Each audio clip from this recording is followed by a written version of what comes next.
안녕하세요. 저는 사랑하는 남편과 아이 둘 키우며 평범하게 살고 있는 40대 주부입니다. 얼마 전 사람이라는 동물이 이렇게까지 추악하고 쌍스러울 수가 있구나 깨닫게 된 사건이 있어 사연을 보내봅니다. 저는 대학교에서 인테리어를 전공했습니다. 옷이며 액세서리 같이 외모를 치장하는 것에도 관심이 많았지만 집이나 식당이나 회사 등 각각의 용도에 알맞게 가구를 맞추고 배치하고 사소한 소품들의 구색을 맞추는 일이 정말 즐거웠습니다. 그 흔한 친척도 없이 외동으로 자란 저는 언니나 오빠에게 대학교 생활을 들을 만한 기회가 없었고 그만큼 대학교에 대한 로망은 컸습니다. 저는 학교 생활을 정말 열심히 했습니다. 비싼 돈 내고 듣는 수업에 지각 한 번 한 적이 없었고 자발적으로 학생회도 들어가고 과대도 하고 동아리 활동도 했습니다. 가장 기대했던 건 사실 동아리 활동이었습니다. 내 전공과 아무 상관없는 일을 다양한 전공의 사람들과 할 수 있다는 건 활동적인 저에게는 정말 신나는 일이었습니다. 아마 제 전공을 고를 때보다 동아리를 고를 때 더 심혈을 기울였던 것 같습니다. 동기와 함께 어떤 동아리를 들어갈지 고민이 한창이던 어느 날이었습니다. 과 특성상 건축과와 같은 수업을 듣는 일이 종종 있었는데 사실 제가 입학하자마자 반한 잘생긴 선배가 건축과에 있었습니다. 그 선배와는 두 개의 같은 수업을 들었는데 그 수업이 있는 날은 일부러 옷도 더 신경 쓰고 머리도 예쁘게 하고 가곤 했습니다. 선배는 수업에 단 한 번도 늦은 적 없이 항상 눈을 반짝이며 수업을 들었습니다. 항상 반듯하지만 어색하지 않은 가벼운 셔츠를 입고 주로 청바지를 즐겨 입었는데 그 옷차림마저 제 마음에 쏙 들었습니다. 게다가 웃는 모습은 어찌나 예쁜지 일부러 그 선배보다 앞쪽에 앉아서 몰래 뒤돌아서 훔쳐보곤 했습니다. 그러던 중 저는 우연히 선배가 어떤 동아리에 가입되어 있는지 엿듣게 되었습니다. 호성아, 밥 먹었냐? 우리 밥 먹고 당구 치러 갈 건데 같이 가자. 밥 아직 안 먹었는데 나 동아리 때문에 가봐야 돼. 너희들 먼저 먹어. 또 동아리야? 그놈의 동아리는 무슨 맨날 모이냐? 아, 주말에 요양병원 어디로 갈지 정해야 한단 말이야. 와, 참 이해할 수가 없다. 봉사 동아리 애들은 봉사를 못해서 안달난 천사들인가? 봉사 동아리? 제 머리에 그 5글자가 콕 박혔습니다. 내가 지금까지 봉사라는 걸 해본 적이 있던가 생각해봤습니다.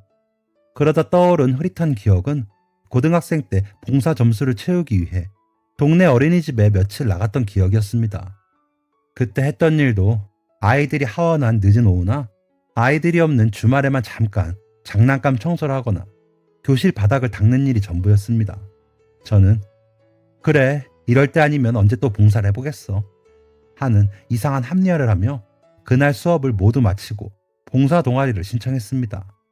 다행히 지원자가 저밖에 없던 인기 없는 동아리라서 간단한 면접만 봤습니다. 지원 동기를 묻길래 차마 잘생긴 선배를 따라왔단 말을 할 수 없어서 값진 경험을 하고 싶다는 말도 안 되는 대답을 했던 것 같습니다. 동아리 회장과 부회장 선배는 그 말도 안 되는 대답이 썩 마음에 들었는지 그 경험을 빨리 시켜주겠다며 주말에 학교로 나오라고 했습니다. 당시 저는 주말에도 그 선배를 볼 수 있겠다는 생각만으로 한껏 들떠 있었습니다. 저는 무릎이 드러나는 짧은 청스커트에 긴 머리를 예쁘게 빗고 엄마가 쓰시던 마스카라도 빌려 살짝 칠하고 학교에 갔습니다. 저를 포함해서 10명이 조금 넘는 사람들이 모여 있었고 저희는 곧 버스를 타고 이동했습니다. 어쩌다 보니 그 잘생긴 선배의 뒷자리에 앉게 되었습니다. 맨날 몰래 웃는 얼굴을 훔쳐보려고 앞자리에만 앉아서 몰랐는데 뒤에서 본 선배의 어깨는 참 넓고 듬직해 보였습니다. 혼자 설레는 마음으로 뒷모습만 뚫어져라 보고 있는데 갑자기 선배가 몸을 휙 돌리더니 의자 등판에 팔을 올리고 턱을 괴더니 절 쳐다봤습니다. 새로 들어온 1학년? 네. 어디서 본 것 같은데 우리 같은 수업 듣지? 네, 맞아요. 잘 됐네. 친하게 지내자. 오늘 잘 부탁해. 세상에 맙소사. 제 심장 소리가 소리로 들렸다면 아마 이 세상 사람들 전부 귀를 먹었을 겁니다. 그렇게 다정한 말을 하며 씩 웃는 선배를 차마 똑바로 쳐다볼 수 없어서 눈을 질끈 감고 고개를 끄덕였습니다. 그리고 그때까지는 오늘 잘 부탁한다는 말이 무슨 뜻인지 알 수 없었습니다. 버스를 타고 1시간쯤 달려서 저희는 요양원에 도착했습니다.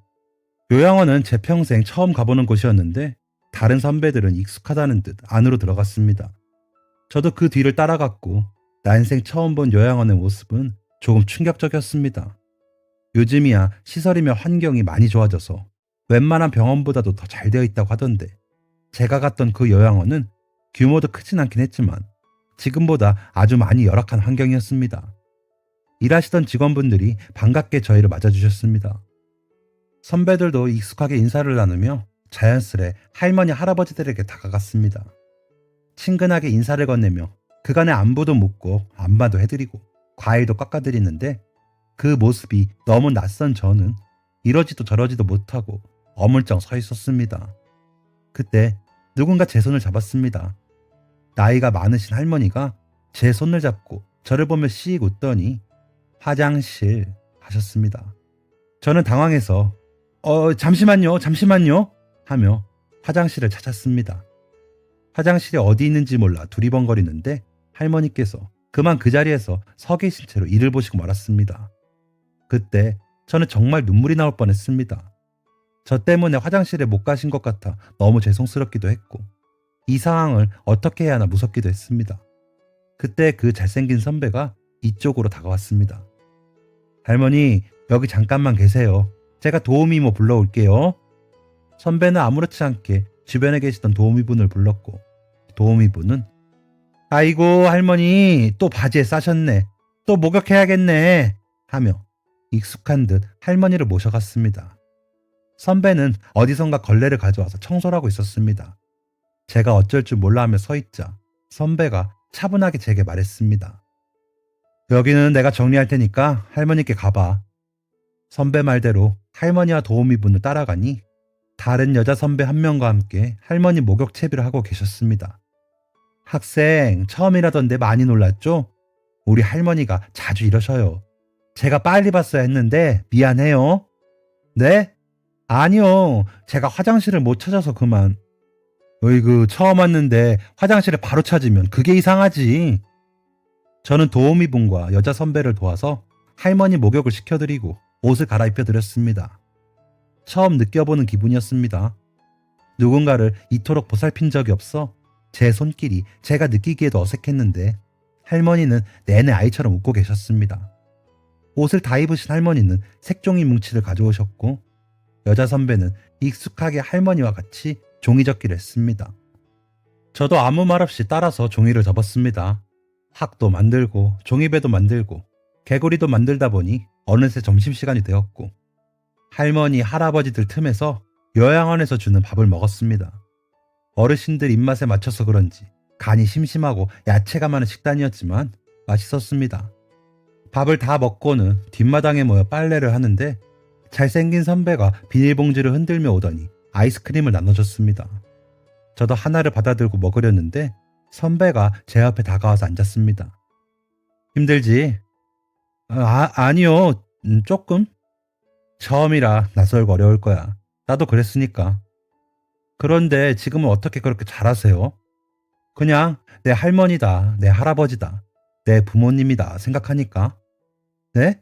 그게 그렇게 쉬운가요? 어렵지. 근데 그냥 어느 순간 되더라고. 내 가족이다 생각하면. 선배는 고개를 갸웃하는 채 머리를 쓰다듬더니 산책 나오신 할아버지를 발견하고는 곧바로 뛰어갔습니다. 저는 그때 결심했습니다. 저 남자와 꼭 연애도 하고 결혼도 해야겠다고. 제 간절한 기도가 이루어진 걸까요? 그 잘생긴 선배는 정말 제 남자친구가 되었고 지금은 제 남편이 되어 있습니다.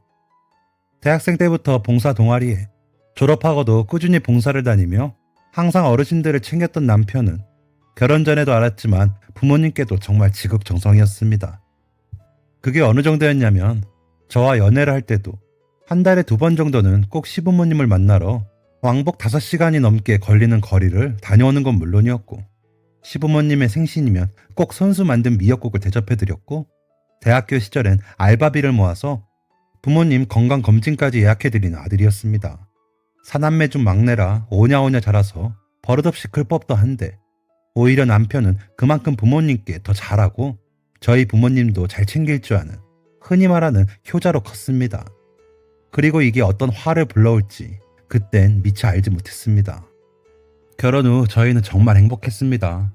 처음 신혼생활을 할 때 정말 많이 싸운다던데 생활하는 데 있던 작은 다툼은 몇 번 있었지만 크게 감정 싸움을 한 적은 없었고 그 흔한 고부 갈등조차 없었습니다. 다정하고 잘 웃는 남편과 다르게 시부모님 두 분 다 말수가 적으시고 감정 표현이 많지 않은 요즘 말로 쿨한 시부모님들이라 그런지 저희의 결혼 생활에 대해 관여를 하지도 않으셨고 그렇다고 뭔가 요청하신 일도 없었습니다. 문제는 시부모님이 아니라 사남매였습니다. 남편은 사남매 중 막내로 큰형 하나 누나 둘이 있는데 큰 아주버님이 사건 사고가 많으신 분이었습니다. 남편에게 듣기로는 큰 아주버님은 학창시절부터 아주 유명했다고 합니다. 이 동네 저 동네를 다니며 싸움을 하는 게 취미였고 그 와중에 친구들도 괴롭히고 물건도 빼앗아서 시부모님께서는 하루가 멀다 하고 학교에 불려가셨다고 합니다. 조금 가부장적인 성격의 시아버님은 당시만 해도 남자는 원래 학창시절에 싸움도 좀 하고 사고도 치고 하는 거라며 문제의 심각성을 느끼지 못하셨다고 합니다. 큰 아주버님의 폭군 같은 성격은 성인이 되어도 나아지질 않았고 술 먹고 싸움이 나기를 여러 차례 결국 경찰서에 불려가는 일이 두어 번 일어나고 나서야 시아버님께서도 심각성을 알게 되었다고 합니다. 공부도 못하고 이렇다 할 기술 하나 못 배워 앞길이 캄캄한 큰아주버님께 시아버님은 가게를 하나 차려주셨다고 합니다. 일거리라도 생기면 어디 가서 사고는 못 치겠지 싶으셨다는데 그 판단이 아주 틀리진 않으셨는지 다행히 그 후로 큰 사고는 친 적이 없으셨다고 합니다. 하지만 그 버릇은 어딜 가지 않았는지 명절에 모이기만 하면 둘째, 셋째 형님이나 아주버님들과 싸우기를 밥 먹듯이 했고 말리는 건 항상 저와 남편의 몫이었습니다. 큰형님도 큰 아주버님과 명절마다 같이 오시긴 하지만 본인의 남편이 싸우던지 말던지 매번 남의 집 불구경 하듯이 등한시했습니다. 둘째, 셋째 형님들은 같은 배에서 나온 게 맞나 싶을 정도로 차분하고 얌전하신 분들이라서 큰아주버님께서 먼저 건들지 않는 이상 애초에 상종도 하지 않으셨습니다. 그래서 둘째, 셋째 형님들과 저는 큰 아주버님 험담을 자주 하곤 했습니다. 맨날 오셔서 저렇게 화만 내시고 불평만 하실 거면 차라리 오지 마시지. 왜 오시나 몰라요. 저 인간 왜 저러겠어. 꿍꿍이가 있으니까 저러지. 꿍꿍이요? 옳게는 모르는구나. 큰오빠는 아버지한테 콩고물이라도 뭐 하나 떨어질까 싶어서 오는 거야. 큰아주버님 가게 잘 되지 않으셔요? 우리도 그런 줄 알았는데 그게 아닌가 봐. 저거 봐. 세연이 가방 낡은 거.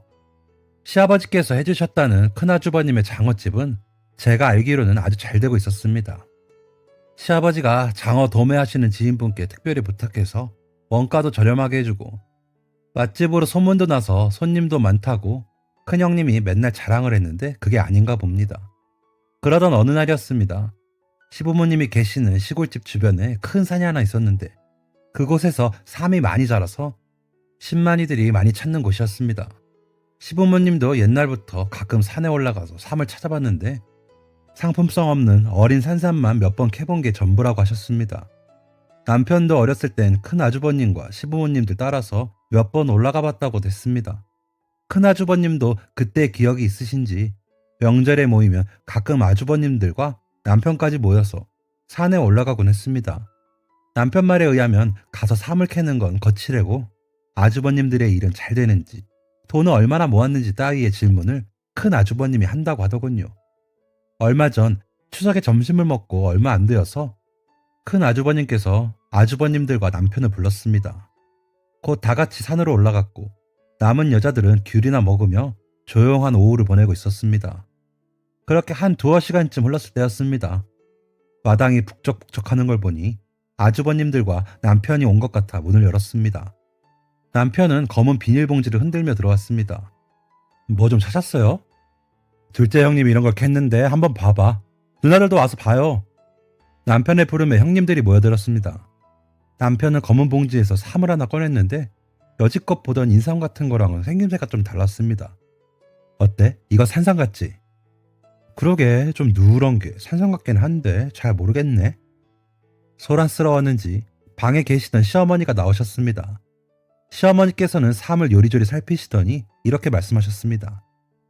산삼 맞네. 약방 최씨한테 가져가 봐. 시어머니의 말씀에 모두 눈이 동그래졌습니다.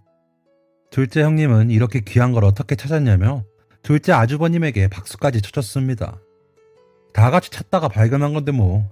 요새 아버님 기력이 쇠약해 보이시던데 약방 가서 좀 다려올까요? 그래, 그게 좋겠네. 둘째 아주버님과 형님의 말에 모두가 끄덕였습니다. 시큰둥한 표정에 큰형님만 빼고요. 그런데 갑자기 현관이 벌컥 열리더니 큰아주버님께서 허둥지둥 들어오셨습니다. 형, 다리 아프다고 해서 먼저 내려왔는데 빨리 왔네?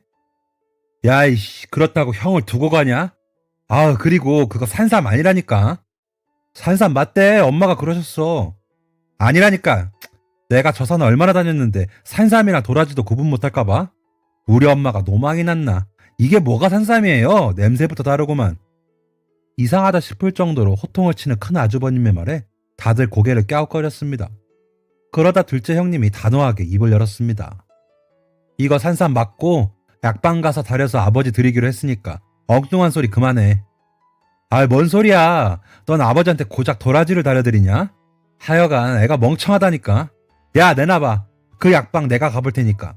도라지 들고 다려달라고 하면 나 미친놈 취급하겠다, 야. 됐어. 오빠가 왜 가? 내가 갈 거야. 이게 오빠가 말하는데 팍! 내놓으라고. 내가 갈 테니까. 도라지라니까. 무슨. 큰아주버님은 둘째 셋째 형님들이 말리는 것도 뿌리치고 산삼을 거칠게 잡고 검은 봉다리에 넣었습니다. 그리고 잽싸게 나가버렸고 큰형님도 눈치를 보더니 자기가 같이 가보겠다며 집을 나갔습니다. 큰 아주버님이 나가기 전 살짝 큰형님에게 눈치를 주는 것을 본 건 아마 저뿐이었을 겁니다. 그렇게 두 사람이 나간 지 2시간이 넘었는데도 모습을 드러내기는커녕 연락 한 통이 없는 겁니다. 뭔가 안 좋은 생각이 든 둘째 형님이 큰 아주버님께 전화를 해봤고 예상대로 전화를 받지 않았습니다. 마찬가지로 큰형님도 전화를 안 받았습니다. 둘째 형님은 시어머니께 약방 번호를 물어 전화를 했고 약방에서 하는 말은 충격 그 자체였습니다. 안녕하세요. 여기 언덕집 송씨 할아버지 댁인데요. 예. 어르신 두 분 다 요즘 통 안 보이시던데 어쩐 일이셔요? 한두 시간 전쯤에 어떤 남자가 산삼 들고 가지 않았나요? 네, 맞아요. 1시간쯤 전인가? 그 남자가 이 댁 큰아들이거든요. 가서 뭘 하던가요? 그 댁 큰아들이었어요? 참. 그게 저도 참 당황했는데 검은 봉다리 하나 던지더니 다짜고짜 산삼 맞죠? 하더라고요. 그래서요? 산삼이 맞던가요? 네네, 맞더라고요. 그래서 산삼 맞다고 다려드리냐니까 갑자기 눈이 반짝반짝 빛나면서 두 손으로 품에 꼭 감추고 가더라고요. 그게 다예요. 네? 그냥 갔다고요? 어디로 갔는지는 모르시고요? 네, 그것까지 저야 모르죠. 안사람으로 보이는 여자분도 같이 오셨던데 같이 막 웃으면서 가셨어요. 그럴 줄 알았어. 둘째 형님이 그렇게 화가 난 건 처음 봤습니다. 아니, 둘째 형님뿐만 아니라 아주버님들과 셋째 형님, 저희 남편까지도 단단히 화가 났습니다. 사실 둘째 셋째 형님네는 생활이 넉넉하고 남부럽지 않게 살고 계십니다. 둘 다 공무원인 둘째 형님네와 사업을 크게 하고 있는 셋째 형님네 모두 그런 산삼쯤은 마음만 먹으면 몇 번이고 시아버님께 사드릴 수 있지만 큰 아주버님의 못된 심보에 화가 나신 듯 했습니다. 이 소식에 화가 난 사람은 한 분 더 계셨습니다. 바로 시아버님이셨습니다. 네, 이 자식. 부모 알기를 쥐똥보다 못하게 여긴다는 걸 알고 있었지만 이게 말이 되는 거냐? 지혜비 먹인다고 한 걸 홀랑 가져가? 그깟 돈 몇 푼 때문에? 그런 자식도 장남이라고 가게며 집이며 다 해다 바친 내가 등신이지. 내가 그 자식 때문에 제 명예 못 산다. 남은 사람들은 그 말에 반박을 할 수 없었습니다. 사실 틀린 말이 하나도 없었기 때문입니다. 그렇게 큰아주버님네의 만행으로 다들 감정이 상하며 추석이 마무리되었고 머지않아 큰 사건이 발생했습니다. 시부모님께서는 두 분이 젊으셨을 때부터 농사를 오래 하셔서 그런지 서울 같은 곳은 시끄럽고 복잡해서 못 사신다며 오래된 시골집에 계속 살고 계셨습니다. 그런데 주변에 산도 많고 예전보다 가구수도 많이 줄어들고 밤이 되면 많이 어두워지는 탓에 야밤에 들짐승들이 종종 내려오곤 했습니다. 그러던 어느 날 오밤중에 멧돼지 한 마리가 시부모님 댁을 들이받는 일이 생겼고 오래된 집은 이를 못 이겨서 결국 화장실 벽 한쪽이 날아가고 현관문 옆 큰 창이 다 깨지는 일이 일어났습니다. 다행히 시부모님은 다치지 않으셨지만 앞으로 더 큰일이 날까 걱정된 형님들과 남편이 그만 고집 부리시고 서울로 이사 오라고 하셨지만 시부모님은 거절하셨습니다. 결국 보다 못한 남편은 건축가의 직업을 살려서 아는 지인을 총동원해 시부모님 댁으로 출동했습니다. 시부모님 댁은 옛날 집답게 작은 집 옆으로 마당이라고도 하기에 민망한 흙이 넓게 있었습니다. 남편은 언제 준비했는지 정교한 설계도를 펼쳤고 인부들과 그 지인들은 마당 한켠에 새 집을 올리기 시작했습니다. 이런 시골에 가로등은 아무래도 힘들 것 같아서 집과 집 주변, 집에 오는 길을 따라 센서 등을 여러 개 설치했습니다. 출장이 많은 남편을 대신해서 집에서 육아만 하던 저도 오랜만에 전공을 살려 집 내부를 예쁘게 꾸며드렸습니다. 가구들이며 전자제품도 새 걸로 다 바꿔드리고 생활하시기 더 편하고 더 안전한 집을 만들었습니다. 그렇게 한 달이 조금 넘는 시간 동안 저와 남편은 거의 매일같이 시댁을 오가며 공사를 마쳤고 시부모님께서 그렇게 환하게 웃으며 좋아하시는 건 처음 봤습니다. 이렇게 좋아하실 줄 알았으면 더 빨리 해드릴 걸 하는 후회도 조금 되었습니다. 새 집을 다 정리하고 저와 남편이 서울로 돌아가려던 참이었습니다. 시아버님께서 저희를 불러 앉히셨습니다. 니들도 알고 있겠지만 나도 이제 살 날이 많이 안 남은 것 같다. 네? 아버님, 그게 무슨 말씀이세요? 내가 느껴 그런 걸. 이제 내 평생 모은 돈들 니들한테 주고 가야 할 텐데 내 항상 장남인 주성이가 우선이고 최고라고 생각했는데 그게 아닌 것 같다. 얼마 전에 그 녀석 하는 짓거리 보고 내가 다시 생각이 되더구나. 내가 죽고 주성이한테 유산이 다 가면 혼자 남은 네 애미는 어쩌겠어. 그 녀석이 한번 찾아올 놈도 아니고. 그래서 내 이 유산 다 호성이 네가 가져가라. 이게 전부야. 너라면 내가 죽어도 저 옆에 내 잘 챙길 거고 걱정 하나 없을 것 같다. 시아버님은 말을 마치고 통장 하나를 내밀었습니다. 그 통장에는 정말 큰 돈이 들어있었습니다. 이 돈을 받아도 되나 머뭇거리고 있는데 시아버지는 늦었다고 얼른 가라며 저희를 떠밀었습니다.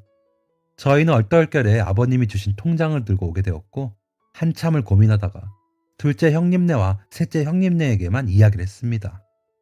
저희는 당연히 사남매 똑같이 나눠 가지려고 했는데 두 분 다 의외의 반응이셨습니다. 아빠가 막내네 다 주신 건데 그걸 왜 나눠? 너희 다 써.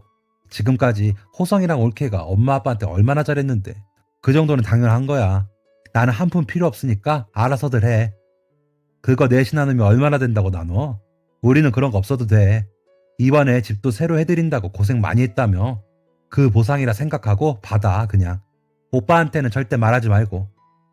저희만 받는 건 아닌 것 같아 제 차 보내드린다고 했지만 두 분 다 완강하게 거절하셔서 그냥 이 돈은 시어머니의 노후를 위해서 쓰고 감사히 받기로 결정을 했습니다. 그리고 또 한 달쯤이 지나고 나서 정말 거짓말처럼 시아버님이 갑작스럽게 돌아가시게 되었습니다. 마침 애들 방학을 맞이해서 시댁에 내려가던 저희가 상황을 빨리 알게 되었고 서둘러 장례식장을 잡았습니다. 둘째 형님네와 셋째 형님네가 차례대로 오셨고 그날 자정을 넘기고서야 큰 아주버님이 오셨습니다. 하필 바쁜 날 이게 뭐야 이게. 하여간 아버지는 죽어서까지 귀찮게 하네.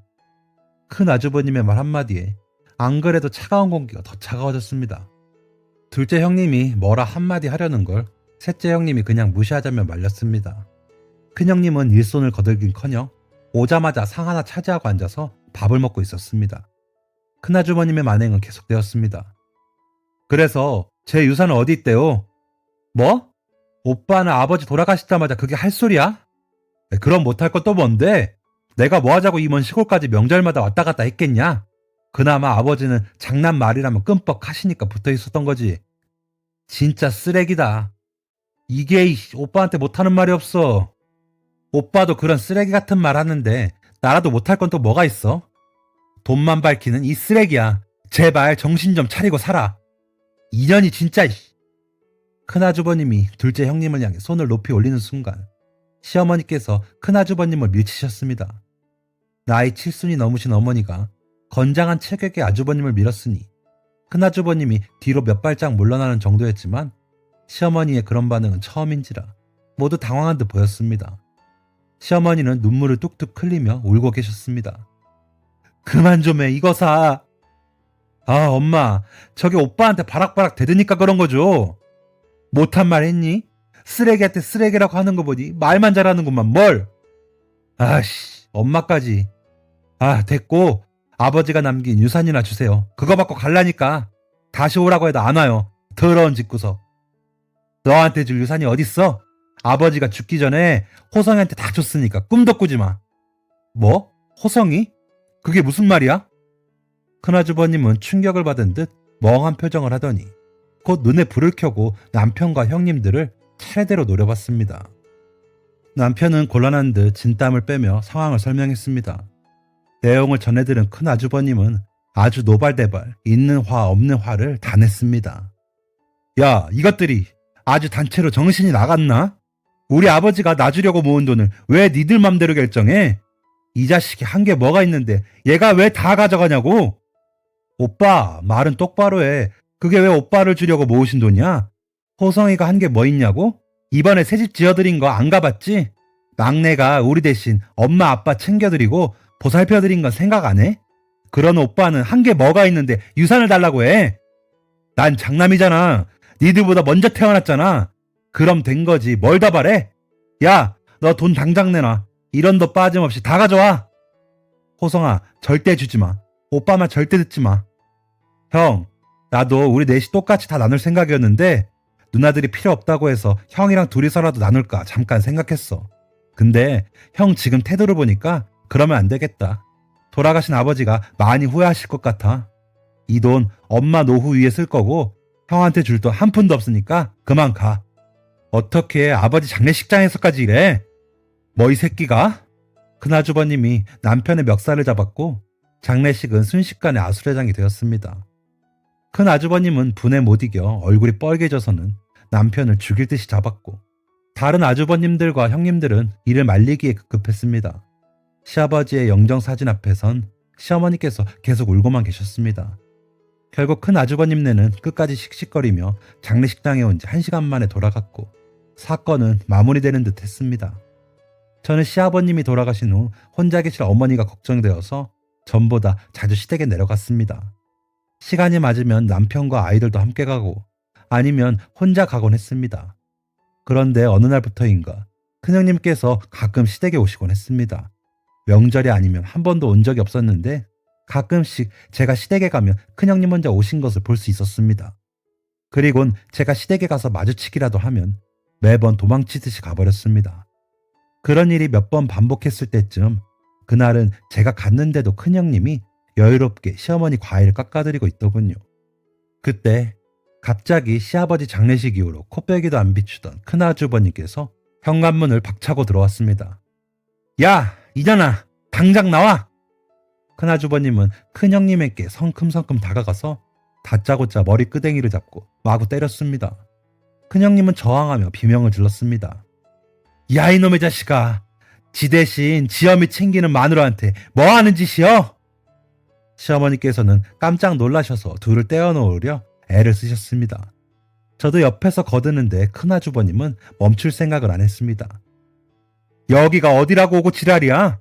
지 서방은 돈 한 푼 못 받고 쫓겨났는데 어딜 와? 네가 쫓겨나긴 뭘 쫓겨나 이 자식아. 돈 나올 구멍 없으니까 안 오는 거 아니여? 시어머니는 목이 쉬어라 소리를 지르셨고 큰아주버님은 결국 큰형님을 끌고 가셨습니다. 이게 무슨 일인가 싶어 저는 급히 둘째 형님께 전화를 해서 상황을 알렸습니다. 제 이야기를 들은 형님은 잠시 생각을 하시더니 미친 것들 이라며 욕을 하셨습니다. 옳게, 그거 다 쇼야. 그 미친 것들이 연극하는 거야 지금. 네? 쇼라니요? 그게 무슨 말씀이세요? 둘째 형님의 말은 이랬습니다. 시아버지가 돌아가시고 난 후로 큰아주버님이 둘째 아주버님을 가끔 불러내서 술을 먹었다고 했습니다. 처음 한두 번은 받아주다가 술을 사들고 집에까지 찾아오니 하는 수 없이 상대해줬는데 매번 만날 때마다 유산에 관해서 얘기를 했다고 합니다. 혼자선 안 될 것 같으니까 아마 둘째 아주버님을 꼬드겨서 제 편을 만들고 유산을 나누자고 주장하려고 한 모양이었겠죠.